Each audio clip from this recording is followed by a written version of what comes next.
AI more than ever is on everyone's lips in every single industry. I was talking with a friend recently who works in accountancy, and they were worried about their job because they just had a presentation from someone who worked in AI that they were at a conference at, who told them, look, if you're an accountant, AI can replace you like that. Because all AI really at the moment can do is it loves rules and it loves following those rules. And what isn't an accountant really doing?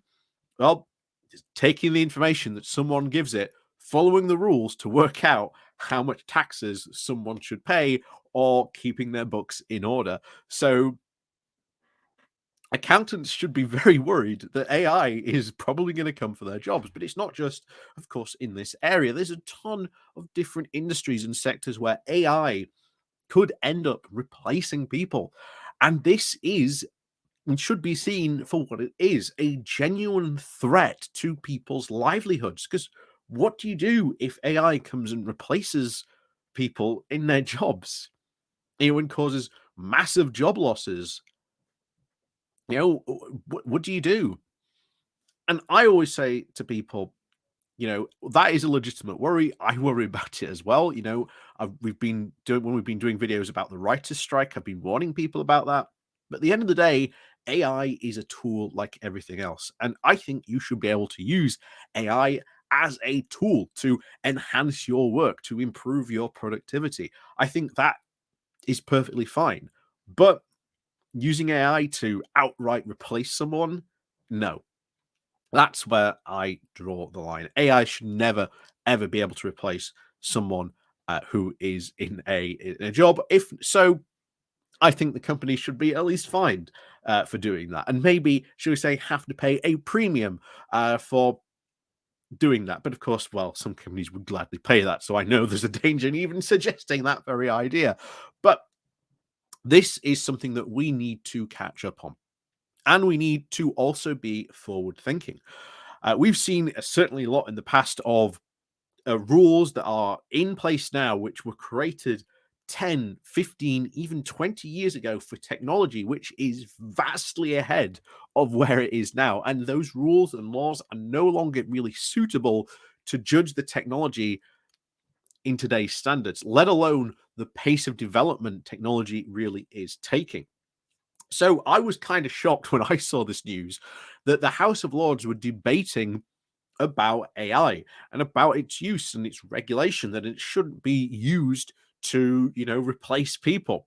So I've said it before, the House of Lords, occasionally you get to see good things like this, but and I must always stress this, this is no reason to keep the House of Lords as it is. It should be, and always should be, reformed completely and made an elected body. We cannot keep the House of Lords as it is. It is purely undemocratic, pretty much makes us a theocracy because there are bishops in there. And of course, there are lifetime peers in there. Notably, most recently, Boris Johnson's former aide, the youngest lifetime peer I think ever made. Like I say, but that's Boris Johnson just proving how much we really should reform the House of Lords. But we're going to cover just some of this debate because I think it's fascinating, the fact that this was brought up in the House of Lords, and of course, what this Lord actually had to say about AI and the speed at which it is developing. So, before we go into what he had to say in this debate, please do remember to click on the like, share, and subscribe button. And of course, down below, there are links to my Patreon page and a one-off donation link called Buy Me Coffee, where you can buy me coffee. There's also the YouTube thank you button. And of course, there's the YouTube Pony Club down below as well. So, let's have a quick look at what went on in this debate. So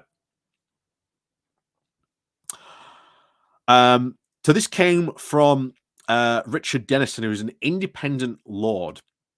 And this is what he raised about the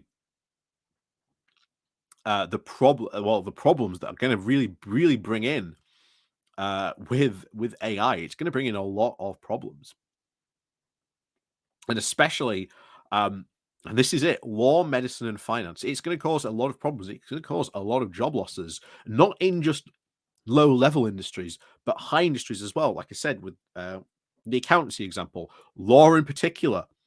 Because what is law? It's just following the rules of law. You could very quickly see lawyers, uh, maybe even conveyancers replaced with AI.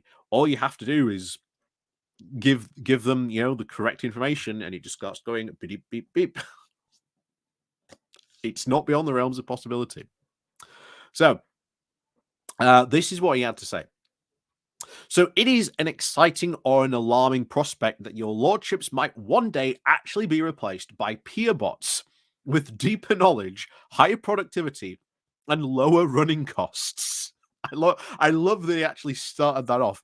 Hey, we could replace the entire House of Lords, which would be more knowledgeable, have a higher level of productivity, and guess what? It would cost us almost next to nothing to then run the House of Lords. I kind of like where he's coming from, but no, I would not like to replace the House of Lords with, an AI.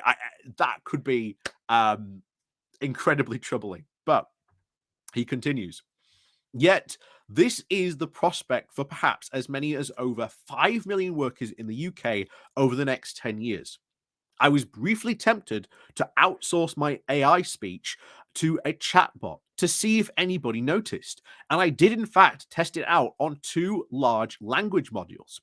In seconds, they both delivered 500-word speeches which were credible, if somewhat generic.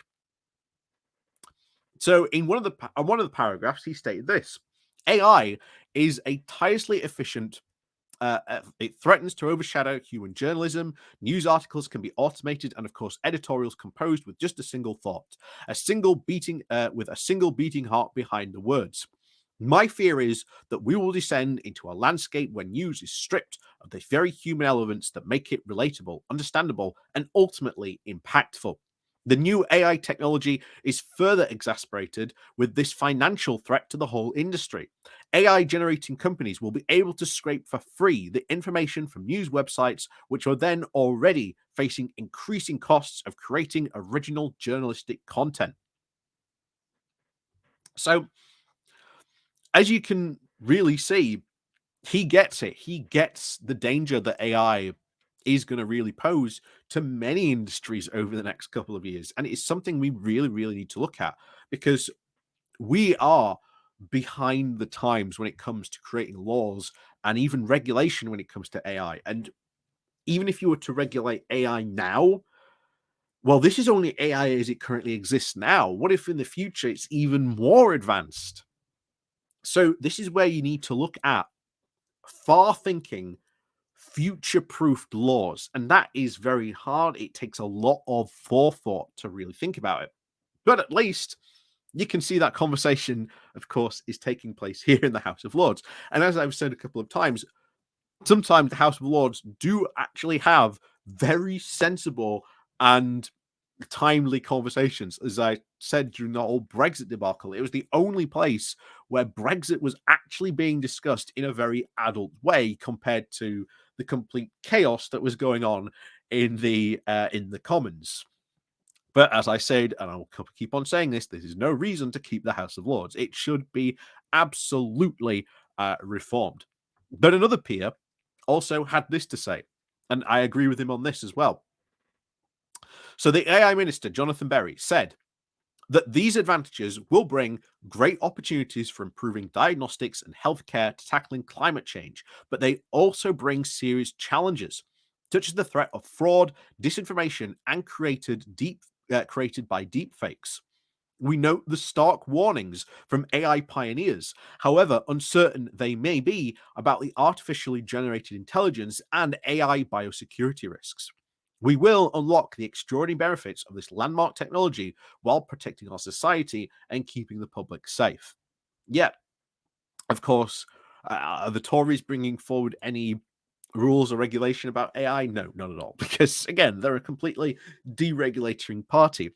And I always said sooner or later, you will see what happens if someone, or at least the government, tries to start a conversation about regulation. You're going to see a lot of those Brexiteers, especially the hardcore Brexiteers, balk at the fact that the UK is trying to bring in regulation.